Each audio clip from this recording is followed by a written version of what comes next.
Today I decided to make a non-gaming video. To be completely honest with you, I didn't really want to make it, but the amount of questions that I'm getting about this situation is just incredibly high.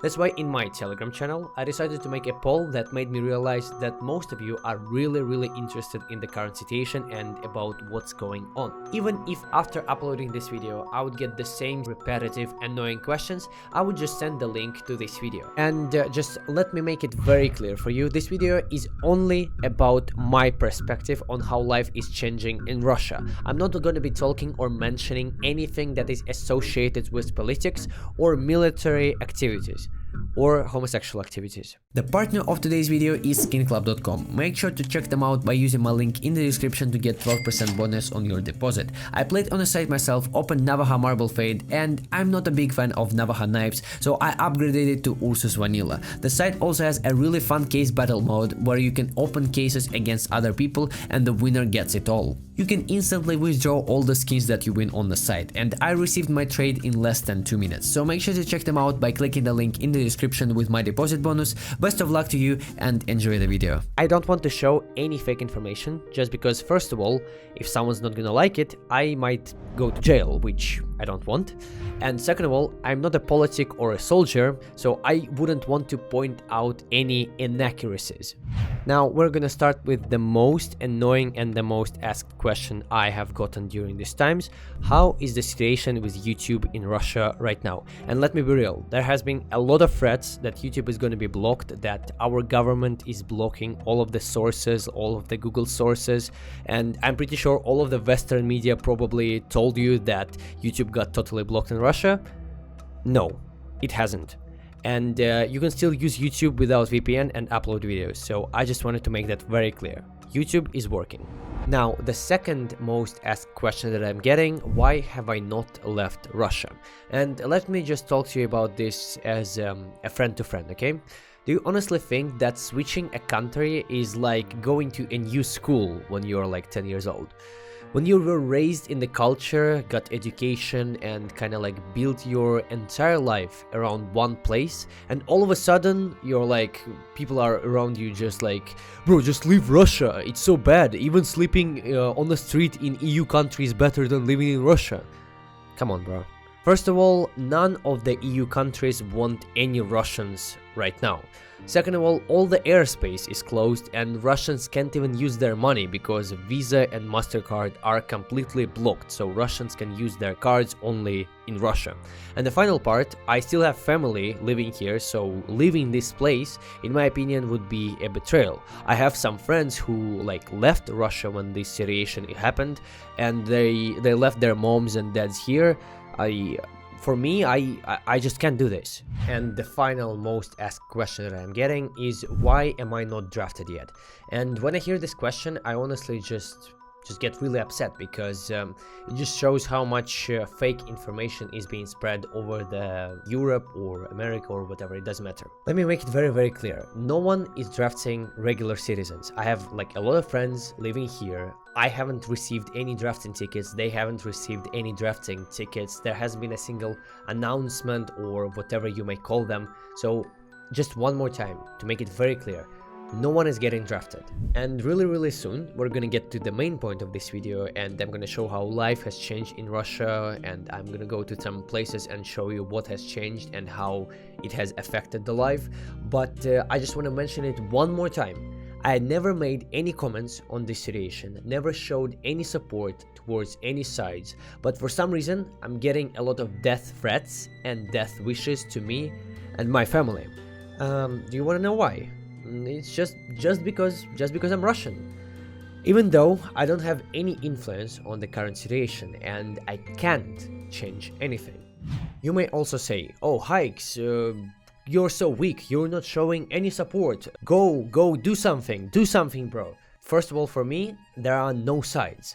It's really easy to say when you see it in Europe, like in Germany or Sweden, or even if you live in America, it's really easy to say, oh go, you're Russian, you need to change the situation. It's really easy to say that, but for me, one incorrect word could ruin my life. Think about that. So I have arrived at the mall that is connected to IKEA, and in this video fragments I'm gonna show what has gotten changed and what still remains working. I want to include 3 main aspects of regular life that got changed, such as food, clothes and electronics. Also I'm gonna be comparing prices of like regular food a little bit later. So as you can see, McDonald's doesn't work. Right boys, so we're starting our review from the restaurants that got closed, such as McDonald's for example, and as you can see some of the KFCs. As you can see, it's completely closed, nothing is there, but that's not the entire thing. As you probably can see, Burger King is still working, that's Burger King, and there are a lot of restaurants that still keep working in the same schedule as they were working before. Like the entire market didn't get affected a lot, entire food market. Yes, some of the KFCs is closed, McDonald's got entirely closed, most of it is still working. But what about clothes companies? I'm gonna show you now. So guys, now I'm gonna show you all the clothes stores that got closed. Adidas, Puma, H&M, Vans and many others have completely left the Russian market. But for some reason Nike is still working, which is kinda cool. Still open, as you can see, working perfectly. Yep. Now let's talk about the food, because I have heard that many social medias and news channels say that the prices of the food in our country went up 2 or 3 times, which is partly true, but that mostly happened for international food brands. Prices for regular products like bread, milk and vegetables didn't change by a lot. I'm mostly gonna show you right now the bigger changes.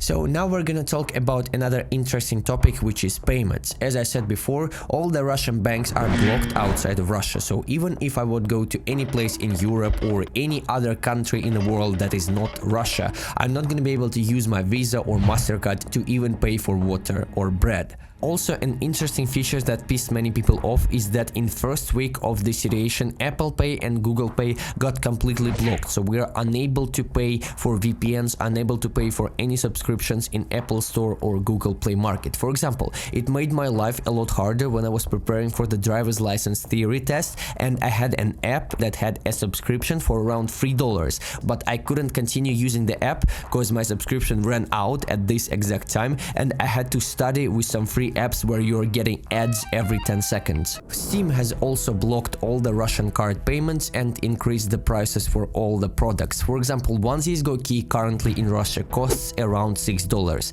Twitch and YouTube also stopped the monetization of all Russian channels, so I haven't gotten paid anything from Twitch and YouTube for like solid 3 months already. All the Twitch subscriptions, donations, etc. don't work at all because platforms like donation alerts, streamer elements are disabled for Russians, so I can't even get an overlay for my stream.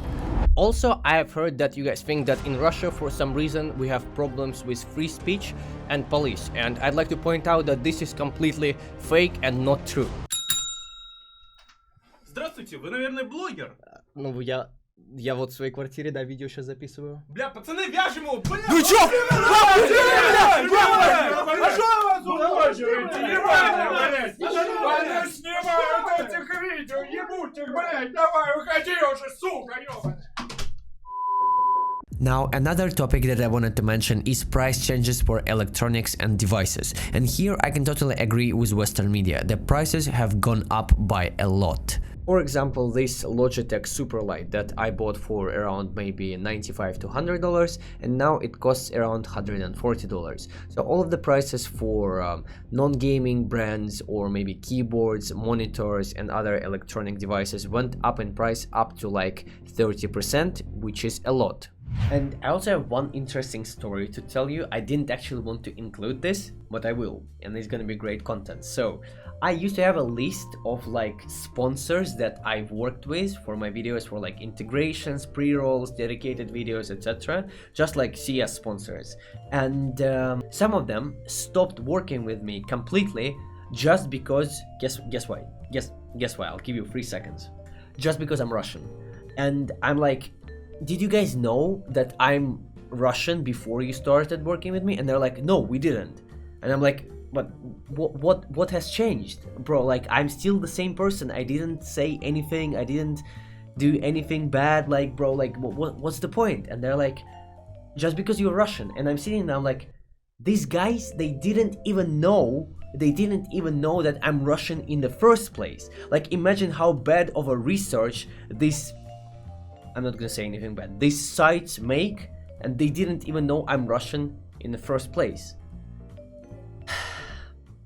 And now we're gonna move on to my personal opinion. And my personal opinion is that yes, there are changes, yes, they're pretty serious, and life definitely has gotten more uncomfortable with them, but not as dramatic as the Western media tells people. Obviously, for people who worked at the stores that got closed, life has gotten way more difficult. I can already see people complaining in the comments and saying stuff like, oh HaiX, you're making yourself a victim while you're not the one who is suffering. Why are you crying and complaining? And I'm gonna instantly counter all these comments. First of all, I'm trying to remain as neutral as possible and just provide the information and overall idea of how things are. Second of all, you guys asked for this video. You asked for it, I did it, okay? No one is complaining. I hope we understand each other. Now the final conclusion. I have showed you guys how life has changed for regular citizen and especially service sector. If you have any remaining questions that were not answered in this video, you can go to my Telegram channel, the link you will find in the description of this video, and ask everything that you want to know. I will do my best to answer the most interesting ones. That's pretty much all for today. I wish you peace and only peace. God bless you. I'm out.